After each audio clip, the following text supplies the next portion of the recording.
میں پوچھنا چاہتی ہوں کہ عورت نے اگر نیل پالش لگا رکھی ہو تو کیا اس حالت میں اس کا غسل اور وضو درست ہوگا؟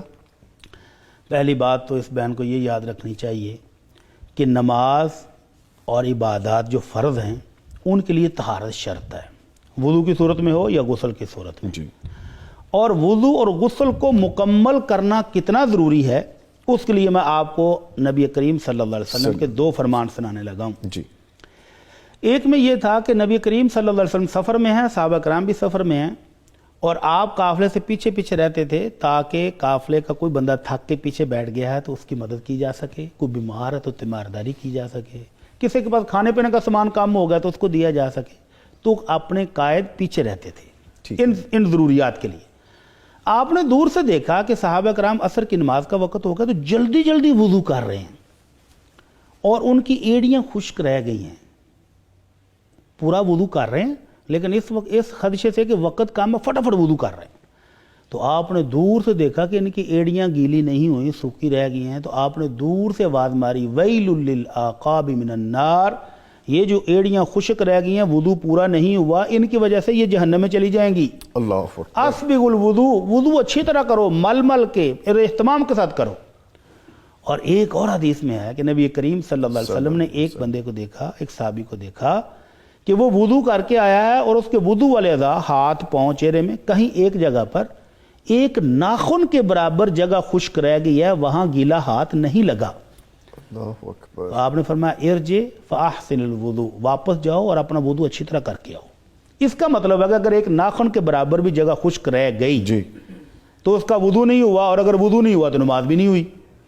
تو یہ جو 10 انگلیوں پر اور 10 پاؤں کی انگلیوں پر بھی نیل پالش لگی ہو، پوری تہ چڑھی ہو، تو اس کے نیچے پانی کیسے لگے گا؟ ٹھیک ہے، تو اس کا مطلب ان کا وضو نہیں ہوا۔ اور اگر اسی حالت میں بے احتیاطی کی صورت میں نماز پڑھ لیتے ہیں، جی نامی صاحب ذرا غور فرمائیے، جی پلیز۔ اگر بے احتیاطی کی حالت میں نماز پڑھ دی کہ خیر ہے کوئی بات نہیں، یہ اتنا بڑا جرم ہے، اتنا بڑا جرم ہے کہ ہماری سوچ سے بھی باہر۔ حالانکہ آپ فرما رہے ہیں بے احتیاطی میں، یعنی اگر بے آپ احتیاطی میں مطلب سردی ہے چلو نیل پالش لگی ہے تو کوئی بات نہیں نماز پڑھ لیتے ہیں، جی جی یہ بے احتیاطی ہوئی، سستی ہوئی۔ اس بنیاد پر چھوڑی ہوئی ایک نماز یا ایک نماز اسی طرح پڑھی ہوئی، نقصان کیا ہے؟ اللہ کے نبی صلی اللہ علیہ وسلم فرماتے ہیں کہ ایک بندے کو قبر میں 100 کوڑوں کی سزا ہوگی، اللہ اکبر۔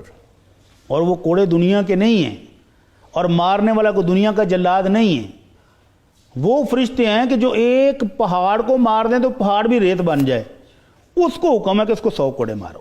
تو وہ بندہ بہت روئے گا، وہ چیخے گا کہ اللہ مجھ سے کون سا گناہ ہے جس کی اتنی سخت سزا ہے، مجھے معاف کیا جائے۔ اس کو مسلسل معافی ملتی رہے گی، ملتی رہے گی، ملتی رہے گی، بالآخر جب ایک کوڑا باقی رہ گیا تو اللہ تعالیٰ حکم دیں گے فرشتے کو کہ اس کو ایک کوڑا تو لگا دو۔ اللہ المستعان۔ اللہ جب اس کو ایک کوڑا لگایا فَامْتَلَعَ عَلَيْهِ قَبْرُهُ نَارًا، حدیث کے الفاظ ہیں کہ اس کی پوری قبر جہنم کی آگ سے بھر جائے گی، ایک کوڑا لگنے کی وجہ سے۔ اچھا، یہ بھی پروسیس ہے؟ قبر کے اندر ہو رہا ہے۔ اللہ اکبر۔ تو جب وہ عذاب کی کیفیت ختم ہوئی تو وہ پھر پوچھے گا کہ اللہ مجھے میرا جرم تو بتایا جائے کہ مجھے یہ اتنی سخت سزا کس جرم کی ملی ہے؟ تو اس کو بتایا جائے گا کہ تیرے جرم 2 تھے، مررت بمظلوم فلم تنصرہ، ایک مظلوم پر لوگ ظلم ڈھا رہے تھے اور تو گزر گیا تھا آنکھیں نکی جھکا کے، تو نے اس مظلوم کو چھڑایا نہیں، اس کی مدد نہیں کی۔ اور دوسرا جرم یہ تھا کہ صلیت صلاۃ واحدۃ بغیر وضوء، اللہ اکبر۔ زندگی بھر نمازیں پڑھی ہیں، ان کی بات نہیں ہو رہی جو نماز پڑھتے ہی نہیں ہیں، اس کی بات ہو رہی ہے جس نے زندگی بھر پڑھی ہیں لیکن ایک نماز بغیر وضو کے ہی پڑھ چھوڑی تھی، یہ اس کی سزا ہے۔ اللہ اکبر۔ تو یہ جو ہماری بہنیں میک اپ کر کے نیل پالش لگائی ہے، فنکشن میں جا رہی ہیں اور نمازوں کی پرواہ نہیں کرتی، تو ان کے لیے تو عبرت ہے کہ اس نیل پالش کے ساتھ جب اوپر پینٹ ہو جائے تو پانی ناخنوں تک نہیں پہنچتا، اور آپ نے تو ایک ناخن کی وجہ سے، ایک ناخن جتنی جگہ کی وجہ سے صحابی کو واپس لٹا دیا تھا کہ واپس جاؤ اور اچھی طرح وضو کر کے آؤ، تو جس کے 10 انگلیوں کے اوپر پالش لگی ہو اس کا وضو کیسے ہوگا؟